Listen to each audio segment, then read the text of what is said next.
letting go isn't one big moment.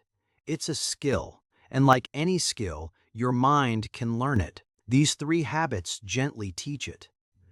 So take a breath before we begin. Nothing here is going to ask much of you. No fixing, no forcing, no becoming someone new by morning. Just three quiet practices your mind can grow into. Because letting go isn't the decision you make once. It's a muscle you build in soft, ordinary ways.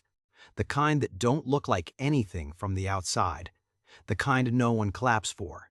The kind that change everything slowly. You might have tried to let go before. Tried to force it. Tried to think your way out. Tried telling yourself, just move on. And you noticed the thought still came back. Louder sometimes, or quieter but heavier. That's not because you failed. It's because letting go was never a command.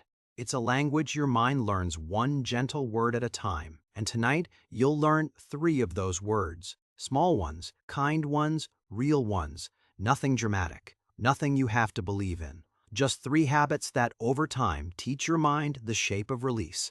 You don't have to remember all of them tonight. Even one, practice softly, is enough to start. So settle in, let your shoulders drop a little. Let this be slow, let this be for you. The first habit is something so small it almost sounds like nothing, but it's the doorway to everything else. It's called naming what you're holding. Most of the time, you don't let something go because you never fully looked at it. It stays a blur, a heaviness in your chest with no clear edges, and a blur is impossible to release, so the habit is this. Once a day, quietly, you ask yourself, what am I carrying right now? You don't answer with a story, just a word or two. Maybe it's a name. Maybe it's a memory. Maybe it's the memory. Maybe it's the way someone spoke to you 3 years ago that still makes your stomach tighten.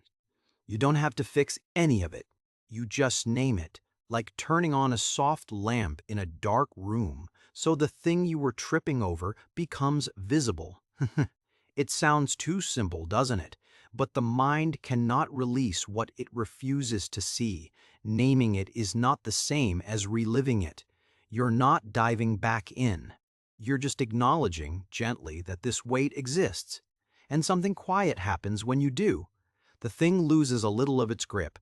It becomes a thing you're holding instead of a thing you are. You can do this in the shower, on a walk, in the last minute before sleep. No journal required, no performance. Just a whisper inside yourself, this is what I'm carrying today. And here's what changes over time. You start to notice patterns. The same weights showing up again and again. And your mind, slowly, stops being afraid of them. Because you've looked at them, you've named them, you survived them, night after night without breaking. That's the first habit. Small, steady, the doorway. But here's the part that softens everything. The second habit is where the real release begins to happen. And it isn't what most people think. The second habit is learning to loosen your grip, not let go. We're often told to just let go, as if it were a switch, as if you could open your hand and everything painful would simply fall away. But minds don't work like that. They clench because they're trying to protect you. They hold on because holding on once felt safer than the alternative. So instead of forcing yourself to release, you practice loosening, just 1 degree at a time. It looks like this. When a thought grips you, you don't push it away. You don't argue with it. You just breathe once, slowly, and imagine your hand around it opening slightly. Not all the way. Just a little. That's the whole habit. A softening, not a surrender. Because your mind can't be forced to let go. But it can be invited to hold more gently. You practice this in traffic, when frustration rises. You practice it in bed, when a memory loops. You practice it in the middle of a conversation, when an old ache flares behind your ribs. You don't need the feeling to leave. You just loosen your grip on it. 1 breath, 1 degree. That's enough. And here's something worth knowing. The things that follow you the longest are usually the ones you've been gripping hardest, not the ones you've faced, the ones you've clenched against.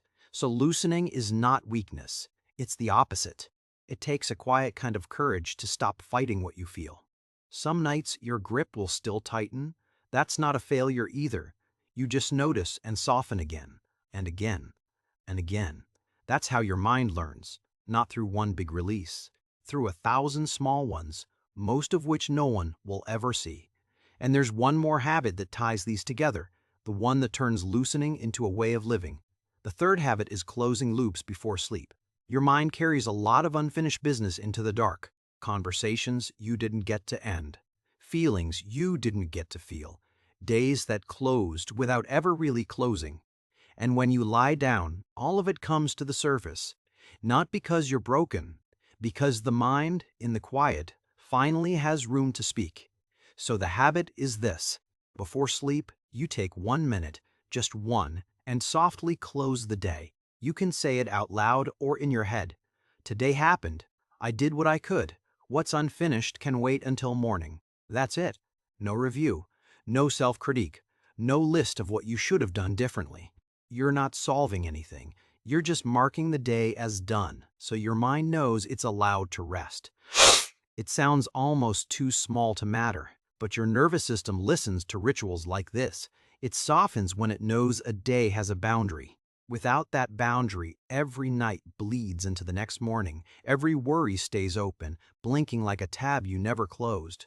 Closing the loop is how you tell your mind, gently, that it's safe to put the day down. And you can do this even after hard days, especially after hard days. You don't have to feel peaceful for the ritual to work. You just have to mark the ending. Over time, your mind starts to trust this. It stops rehearsing every unfinished thing at 2 a.m. because it knows the day was already softly put to rest. That's the third habit, and it holds the other two like a soft container. You name what you're carrying, you loosen your grip on it, and at the end of the day, you close the loop. 3 small movements, repeated quietly. For no one but you. None of these will fix your life in a week. They aren't meant to. They're meant to teach your mind slowly that letting go is something it's allowed to do. Because here's the truth we don't say often enough. Your mind isn't stubborn. It's just untrained in gentleness. It was taught to grip, to solve, to replay, to protect. No one sat you down and showed you how to soften, so of course letting go feels foreign. It's a language you were never taught, but you can teach yourself now. One habit at a time, one quiet evening at a time, and you won't always do it perfectly. Some days you'll forget all 3. Some nights you'll grip harder than ever. That's part of it. The habit isn't the point. The returning to the habit is.